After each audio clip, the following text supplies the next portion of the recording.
नमस्कार, न्यूज़ 18 देख रहे हैं आप। मैं हूं आपके साथ रुंझुन कोहली और बड़ी खबर में आज हम बात करने वाले हैं लद्दाख की कुछ अहम खबरों की। तो चलिए शुरुआत करते हैं।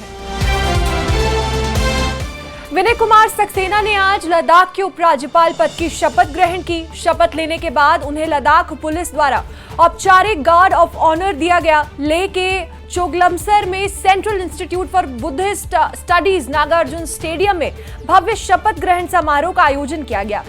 नई जिम्मेदारी संभालने के बाद उपराज्यपाल प्रदेश प्रशासन के वरिष्ठ अधिकारियों से बैठक कर क्षेत्र में शासन व्यवस्था को बेहतर बनाने के प्रयासों पर चर्चा करेंगे।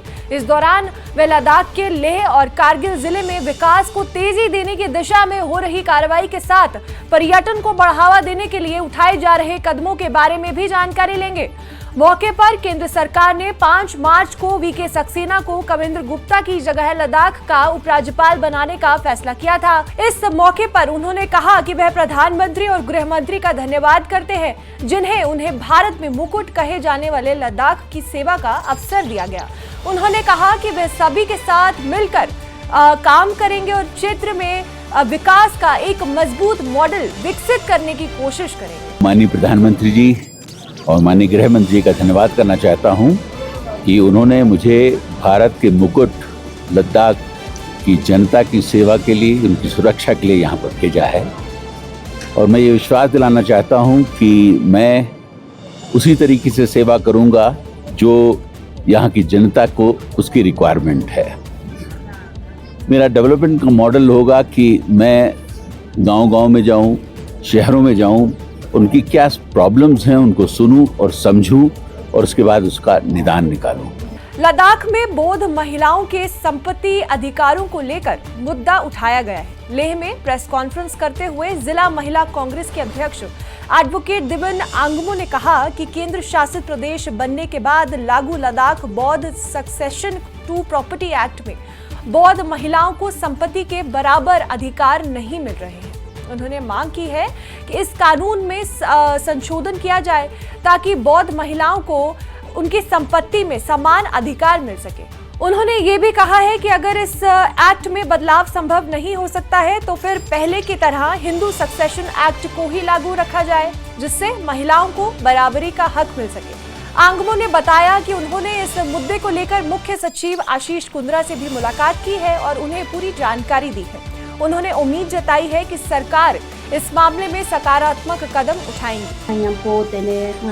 एग्जीक्यूटिव मेंबर लंग्यास तेने लद्दाख पछंगला जुले तेने दिरिंगमा आंगे प्रेस कॉन्फ्रेंस चर्चा से गुनसानबो स्पेरामा मांगपो मेट लेकिन स्पेरा चिकचिकमा तोसा खचंजी तेने स्कोर लागे तेने प्रेस कॉन्फ्रेंस या मीडिया पर लंगला तेने जुआ जुसिन तेने तोसा खचन बो चिरंग योत मोलना तेने इजु लद्दाख सिना तेने लद्दाख से बुद्धिस्ट पोमोला तेने प्रॉपर्टी राइट तेने राई फार्मस पे साक्यात मुनिका काजुई हाक रेक्यो अनोते स्कोरला तेने ngata युटी गुरा संस्नाला ngata ते रिलेटेड का कानून जिंगता लागू छेपिन मोल नाका तो तेने स्नाला जेन के हिंदू सक्सेशन एक्ट सरकार जिंगता लागू छेपिन तेने लेकिन दांग युटी गुरेस्टिंग ना तेने युटी गुरेस्टिंग ना 2019 ना तेने लद्दाख रीऑर्गेनाइजेशन एक्ट जरकांजी 2019 ना योंस्क्या तेने रीऑर्गेनाइजेशन एक्ट पोचिनो को जुना का तो तंगातंग युटी गुरेस्टिंग ना तेने का कानून रेगनाता लद्दाख सिना लागू छेन जरकान हो योंगानो याले। सग्गू सब डिवीजन में हजरत इमाम अली इब्न अबी तालिब की शहादत की बरसी पूरे आदर और गंभीरता के साथ मनाई गई। ये दिन शिया इस्लाम के पहले इमाम की शहादत की बरसी के तौर पर मनाया जाता है। उन्हें न्याय, ज्ञान और मानवता के प्रति उनकी बेमिसाल निष्ठा के लिए याद किया जाता है। हजारों लोगों ने हजरत इमाम अली को श्रद्धांजलि देने के लिए बड़े शोक जुलूस और धार्मिक सभाओं में हिस्सा लिया। इस मौके पर शोक मनाने वालों ने नोहा पढ़ा, जिसके जरिए उन्होंने अपना दुख जाहिर किया और हजरत इमाम अली के महान बलिदान और उनकी अमर विरासत को भावभीनी श्रद्धांजलि अर्पित की। संगठनों ने जुलूस के सुचारू और शांतिपूर्वक संचालन को सुनिश्चित करने के लिए व्यापक इंतजाम किए हैं। दोनों संगठनों ने प्रशासन, लद्दाख पुलिस और चिकित्सा विभाग को धन्यवाद किया है। यासूबुद्दीन अली इब्न अबी तालिब अलैहि आलाफ तहियत व सनाई फ़िक़्ही शहादत जक़ लिहाज़ा बिमुनासिबत अव्वलन मुंजी आलम बशरियत इमाम ज़मान अज्जल्लाहु तआला फ़रजहु शरीफ फ़िक़्ही महज़रियन व सानियन मक़ाम मुअज़्ज़म रहबरीना आयतुल्लाह सिस्तानीना बराजाइन इज़ाम मुसलमानान जहान मोमिनीन मोमिनात की खिदमत लोग तस्लियत अरज़बत मौलाए मुत्तक़ियान अमीर मोमिनान अली अलैहिस्सलाम फ़िक़्ही शख्सियतना ज़ात तिबारियान लोग लचुक हस्ती चीन ज़रूरत तिबारियान खुदावंद आलम सहमज़ात कुछ कुरान मुतअद्दिद सुवर कुनियान लोग कुरान मुतअद्दिद आयात कुनियान लोग अली फ़िक़्ही ज़िक्र बस अहले बैत ज़िक्र बस व मौलाए फ़िक़्ही तारीफ मौलाए फ़िक़्ही बारियान हक बयानी बखन क्रिश्चियन कुन जोरदार सोस कुनिस। लेह में मर्चेंट एसोसिएशन ने प्रशासन से गांव-गांव घूमकर सामान बेचने वाले फेरी वालों पर सख्त निगरानी रखने की अपील की है। लेह में आयोजित एक प्रेस कॉन्फ्रेंस में मर्चेंट एसोसिएशन के अध्यक्ष सेरेंग आंगशुक ने कहा कि लद्दाख इस समय नशे की समस्या से जूझ रहा है। ऐसे में जरूरी है कि प्रशासन फेरी वालों की गतिविधियों पर कड़ी नजर रखे। उन्होंने आशंका जताई है कि कुछ फेरी वाले सामान बेचने के साथ साथ बच्चों और युवाओं तक नशीले पदार्थ पहुंचा सकते हैं। इसलिए समाज और प्रशासन को मिलकर इस पर रोक लगाने के लिए ठोस कदम उठाने चाहिए। मर्चेंट एसोसिएशन ने कहा कि बच्चों को नशे से बचाने और समाज को सुरक्षित रखने के लिए सभी को मिलकर जागरूकता और निगरानी बढ़ानी चाहिए। कि कल मैं डीसी साहब से मिला था, जिसके ऊपर काफ़ी डीसी साहब ने भी एक्शन लेने के लिए बोला, तो मैं एडमिनिस्ट्रेशन डीसी साहब को भी मैं थैंक यू बोलना चाहता हूँ, क्योंकि ये ड्रग्स के बारे में हमें काफ़ी बार सुनने में आता है कि कहाँ से ये स्टार्ट होता है बोल के। काफ़ी बार आप लोगों ने भी मीडिया वालों ने भी कवरेज किया हुआ है। तो हमारा तो ये कि इसका स्टार्टिंग जो है कुर्लीब और ये कुछ तंबाकू सिस्टम से जो शुरू हो रहा है, तो मैं इसको ये साफ कहना चाहता हूँ, जितने भी जो हमारे लद्दाख में जो होलसेलर बैठे हैं उन सभी के पास हमारा जो एडमिनिस्ट्रेशन डिस्ट्रिक्ट लद्दाख पुलिस ने भी और जो कंसर्न डिपार्टमेंट ने उनको छापा मारा, किसी के पास ये कुर्लीब नहीं मिल रहा है।